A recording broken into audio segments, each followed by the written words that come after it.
No, we're back. Couple of disturbances there. That will happen, unfortunately, during these. Hopefully, not for much longer than a minute at a time. Unfortunately, I had to restart the stream there, but you know yourself, life gets in the way. Um, but yeah, basically, just to kind of reiterate what I said there before I dropped off and restarted this whole thing. Yeah, I just swapped myself to the bottom right there, as you can probably see, and thanks to Nigel Byrne for the feedback there. Now, yeah. So also in OBS, I flipped I mirrored the video feed. So yeah, I don't know. Is this me in real life or I don't know. Anyway, we'll get back to that later. For now, what I want to do is just go through what we did yesterday. We do a bit of created a lot of drum fills and stuff like that throughout the track. Did some resample some white noise, created some more kind of fills. Basically, at this point, look, we're just trying to make the track interesting. Like quite happy with the groove, quite happy with the overall vibe, and you know definitely like it as a tune, but I do feel like it needs some variation, needs some fine tuning. Now again, a lot of this stuff is the kind of thing that I would literally just you know log into my computer for about 4 or 5 hours straight and just bang it out. So this phase of the production, doing it in hour long blocks and that kind of thing, it's a little bit, it's probably not as efficient as I do it if there was no one watching me and I was kind of just doing it myself. But either way, look, the main thing I suppose is that you'll see and pick up a few of my tricks anyway, and put them into your own productions. So look, I'm going to do practically the same as I did yesterday. I'm going to just jump off here off the mic because again, this kind of stuff, it works a bit better for me when I just kind of head into Ableton, and I'll try and explain everything I did afterwards. But yeah, that's it for now anyway, and hope you enjoy the next hour.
Right. So, yeah, like that was a whole load of just chopping up, trying to make things interesting.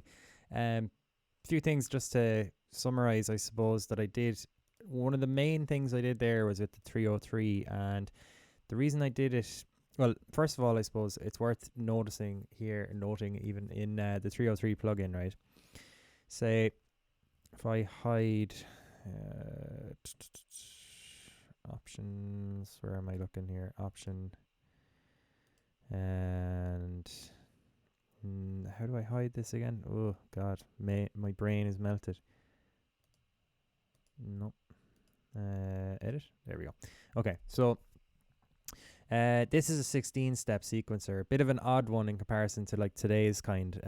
This is like, it's more the TB03, I think, or the TB3 is the era one, and it's a bit more visual, like has the steps going across, whereas this is like you program it and then kind of listen to it. Now, what I'm getting at here, right, is see this play mode here. Basically, what this allows you to do is to create your own fills. So like reverse, invert. What's that one? I can't even read that. One sec. Oh yeah.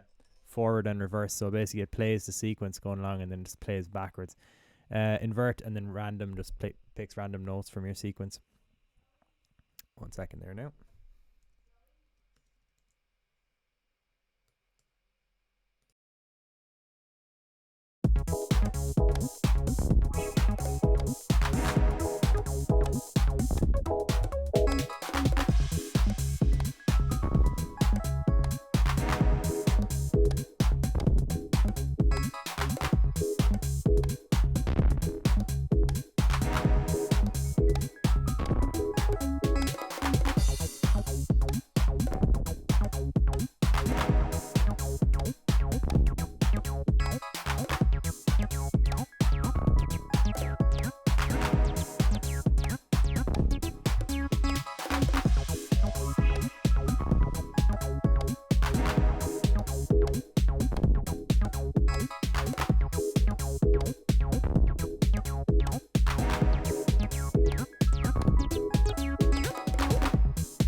Right, apologies one more time. So yeah, just there's going to be a couple of interruptions here and there. I'll go on a little bit longer. Oh, interruptions all around. So yeah, I'll go on a little bit longer today on account of the disruption. But yeah, so what I did there, right, was basically this device here. Sure, most people are familiar with it if you're watching the stream, but essentially it was supposed to be a bassline synthesizer. Like, it was meant to be a synthesized bass guitar. Like, it was meant, that's what it was supposedly to do, you know. Now, a lot of people give it flack because it doesn't sound like a bass guitar, but I reckon if you tweaked it the right way and programmed it the right way using the correct parameters that are there, you'd probably make a pretty cool bass guitar sounding thing. Now, the thing is, it's like out of the box, it kind of made this kind of acid sound. Well, the sound that was caused, that caused the acid's movement and all this. And it was pretty cool as its own individual thing, as opposed to like putting in the hours to making up your own programmable bass line out of it. So essentially, look, where I'm going with this is the play mode here, which is where all the fills are. These are all the fills that are built into it that you could easily map out to, Ableton, and Another way is you can actually bring up your patterns again here, and you could make 1 as your main one, then 2 is a variation of 1, 3 is a variation of 1, 4 is a variation of 1, or blah blah blah. Now, say that's all well and good if you're willing to deep dive into this plugin, but mostly what I do is I just get like a nice 4-beat kind of like a 1-bar phrase that I know is going to work, and then I'll actually just manually go into the clip here and just actually do it in this section here. Now, there's no reason not to do it. In fact, the more I'm talking about it, the more I'm like, I should probably be doing it the other way. But I suppose some of the cool things that Ableton has is they have like these kind of features here. Also, if you're not familiar, I know my face was blocking it the last few streams, but this left hand side here is as exactly as what it says, show, hide, info, view, So so what I like to do is I like to go on these reverse notes, invert notes. So these are quite cool. Like, so if I select just a number of notes here and just hit like invert, it just changes them around, like it inverts them literally. Then same at reverse, then just the same crack, like as you can see. So they're pretty handy ways to come up with like kind of immediate fills that work, particularly for the 303, because that's pretty much a built-in feature of the 303 itself anyway, and therefore sounds very 303-ish. So yeah, I did that. I did a little bit on the choir. I kind of filled it up, threw a load of saturation on it, threw its own echo plugin on it as well. I just wanted to space it up a bit, fill out the sound. I wanted it to kind of take up a lot more of my mix than it already was, and it is nicely doing that now, I think. Let's see, other than that, M1 stab, didn't touch that. Toys, didn't really add anything to that. A couple of drum tidies. I just made this kind of fill here. I'm just going to turn that.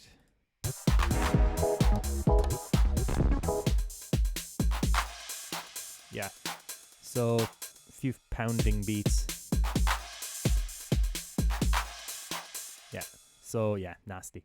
But basically that's for just a bit of variation in the drums is all. Like, now, to be honest, I reckon I could probably do a bit more variation on the fills of the drums there, but might get to it tomorrow.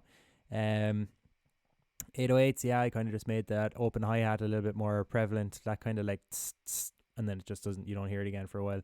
Kind of got rid of that. Now I'm after putting in all this accidental automation. You see, that's the problem. I rest my hand on the on the APC 40 and you come back and it's just the whole thing is automated. So let's just do a quick check and see what that is. Show automation. Yeah, like nothing. Like that was like literally a tweak like right before I did it. So what I'll do is I'll delete automation, put it back to 0. Actually, I might bring it back to 2.2. I seem to have decided on minus 2.2 dB before I did that. Okay, now turn off our automation mode. So you probably see I'm going from this view to this view very frequently. That's just the letter A on your keyboard. And one thing that's actually worth noting is if you have the musical typing, that's what it's called in GarageBand years ago when I started using it. So that's why I still kind of refer to it as musical typing. But basically, you're turning your options, computer MIDI keyboard. Yeah, so like that's it. Keyboard becomes your MIDI controller keyboard. If you have that on, then the A switching doesn't work. Now there is another option there. Ooh, what one is it again? Trying to remember. Is that? Yeah. So this arrow, this little icon up here. See, Ableton's full of these little icons, things that you'll never use, and then one day it'll be like, "Do you ever use that?" And you're like, "No," and suddenly it's like, "Oh my god, life-changing moments," So yeah, if you ever press the letter A on your keyboard, nothing happens, then click this guy here, and it'll do the trick for you. Also very handy is just to discover all these mystery icons is just to bring up that thing in the bottom left, the info view, like this one here now, lock envelopes. If locked, envelopes are unaffected by clip editing. Yeah, so what that does is, say if I was to, let's go for the 303 because I know it's fairly, yeah. So this one locks it, so I can move like clips around now. The automation goes with it, Whereas if I don't have that locked, the automation stays where it is and the audio clip itself moves. So very handy little bit of info there. If you're ever having trouble or you need to move or section and the automation doesn't go with it, just remember to lock it to that. Previous locators, yeah, so that's just like it allows you to navigate between the locators. So handy. I imagine if you mapped these to like when I've ever done an Ableton live set, I've always used the live view of my of Ableton. So I'd be, working down like a huge project here, like could be like a couple of hundred. I don't know if it'd be a couple of hundred, but probably 8 or 9 in scenes per track, maybe 8 tracks. We're talking 70, say, scenes going down, which is a fair bit. More than you would for just a single track. But say a lot of people now will do live sets in here as well, so like they'll have like their instruments, their machines running along, and their structure is kind of dictated already, and they'd be sending out MIDI via like any other way, like session view, same crack, except you're just doing it more structured here as opposed to like looping until you're happy with moving on to the next loop.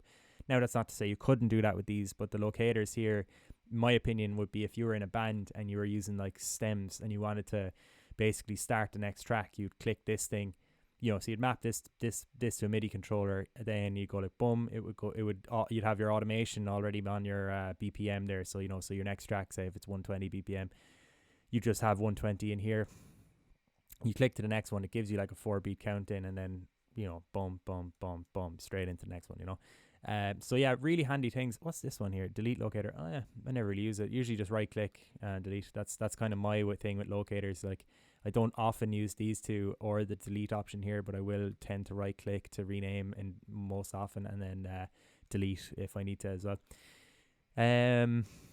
Yeah, so that's kind of a few little bits there. What I'm going to do is I'm just going to run through the track one more time myself, Witchy. So I just want to have one kind of final listen to it before we go as well. I just started a little bit later today, or at least I started recording a little bit later. Yeah, sorry, we were kind of interrupted several times. There's kind of another 8 minutes left, so I won't leave it go under the hour, but I do want to listen back to the track itself for the duration of it, to kind of get a feel for it at the moment. But yeah, look, it kind of is what it is. It's kind of a matter of just saying to yourself with this type of track, right, that's done. And what I'll be doing is I'll be not tonight, maybe tomorrow, I might bounce the track to just a WAV or AIF or whatever, and drop it into Google Drive, go for a spin in the car, listen back to it, and in the car is where you're going to really hear any issues with your mix, particularly, I suppose. Well, a lot of people kind of ask like why that is, and a lot of the time it's because, and this goes for studio monitors and headphones and all the rest as well, it's all down to what you're used to hearing, right? So if you listen to like say if you're a commuter, you do 2 hours in your car every day, an hour to work, an hour home. In that time, if you listen to tunes, you turn on a tune that you may have listened to the day before, and like sonically you're going to know what that sounds like. Do you know what I mean? You're going to be like, oh yeah, this is right. Even if you're not like an audio guy or nothing, like you're gonna hear at some point whether or not your tune is even is too bassy or too muffled is another one, or mid scoop, that's a big one. Now, in my experience, I've nearly always had my tracks too bassy, and 9 times out of 10 I have to, as I'm listening to them in the car, I can acknowledge the fact that I'm like, this is too bassy. What I need to do now is I need to just EQ it again. And and I don't literally mean EQ it as in like 3-band EQ just dropped on the master and dip my bass or whatever. I mean like go into my elements that are all sub whatever 200 hertz and literally just take them all down a couple of dB at a time, and that's just the clean way of doing things. Now, another thing I like to do, I don't often do this because I don't have any decks myself anymore, but when I had decks, or when I go to a buddy's house, I will always have a couple of my own tunes on the USB stick as well, and I will try to mix them in with the tracks that I'm actually listening to at that time. Now, the reason why I do that is because when you're mixing tracks, you're very clued in, you're very tuned into what's happening, So as in mixing, as in DJing. Now, I don't mean like mixing as in getting into the nitty gritty of mixing a tune element by element. I mean like mixing full finished songs with full finished songs. So just an important thing to distinguish there. But basically, look, the point I'm making is when I mix a tune in and it's one of mine and I'm mixing it in with a load of tunes they already know, in a way I'm kind of referencing my track off it. But most importantly, what I do is I will then EQ the track with the 3-band EQ on the DJ controller, just literally to hear what it sounds like when it's correct, And by correct, I mean like to my ears in that moment, in comparison to the track I just listened to, I know that, okay, I need to dip my bass, I need to boost my mids, I need to clean up my high ends. It's stuff like that becomes very apparent when you're DJing, a track of your own against other tracks you listen to. So what I'll do is I'll do all that, take a few notes on my phone, just like I'll have a track and I'll be like, I'll have a note dedicated to this tune. I'll be like, right, these are the changes I need to make. That's all I need to kind of remember. And then I'll come back to Ableton, make the changes here, render it, send it to a guy in Germany, Nick. He'll be getting this as well. And couple of reasons. Basically, I don't believe in kind of mastering yourself. Now, I do believe in mixing yourself. I do believe that you can get your own kind of really good mix on your own.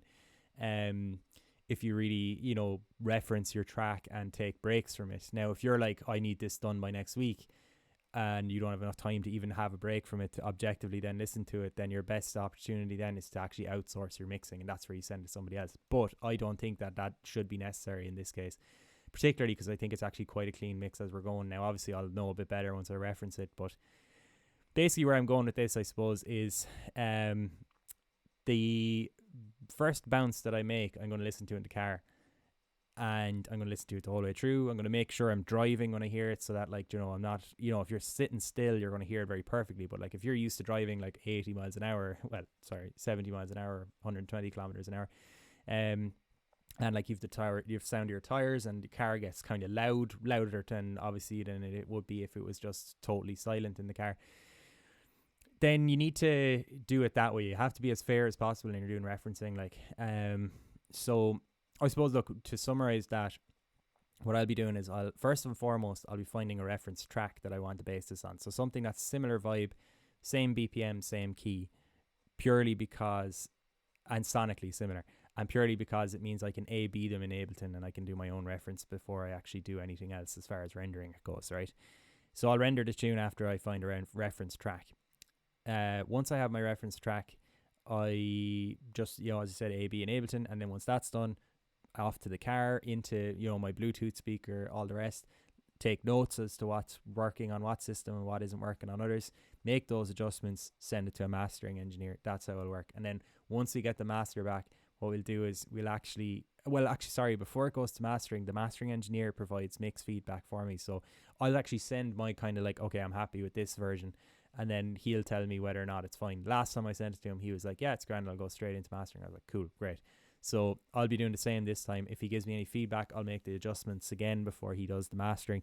But once he gets the track, then after I've made those adjustments, the master is on him then. And the cool thing is, once we have that master back, what I'll do is I'll actually live stream an A/B comparison of the master and the pre-master, which the pre-master is what I will have sent them. So so that's kind of the foreseeable. I'm thinking like tomorrow, Thursday will be a slight disruption. I might have to do earlier or later. Probably earlier would make more sense. Later I might get lazy, but we'll see. Either way, look, Thursday will be a bit different, but I'm kind of hoping that by the end of this week the actual tune itself is done. We can move on to the more, I suppose, the stuff that I can't really help, i.e. the mastering. And then that he, hopefully we have that back within a week, do the A/B comparison, and then once we've done the comparison video, maybe start something else. I'll show you some other projects I'm working on, ones that are already developed and kind of all there. And yeah, we'll move on from there. So look, what I'll do is I'm going to just play us out here with the tune, and I'll see you tomorrow then altogether.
Lovely. All right. Thanks again one more time even, for tuning in. And what we're going to do is just bring you in again tomorrow, 3 to 4. Hopefully come to conclusions with the track. I might go through the reference tomorrow, so don't know how that's going to work. Hopefully it doesn't like strike my channel or whatever shite happens, but essentially I'm going to have to make it, you're going to have to find a tune that already is in existence, copyrighted, all the rest, and just play it in this. So, this next stream, like tomorrow's one, may not make it to YouTube, but sure, look, can only do what we can do. So yeah, thanks again, and I'll see you tomorrow again at 3. Thank you. Bye bye.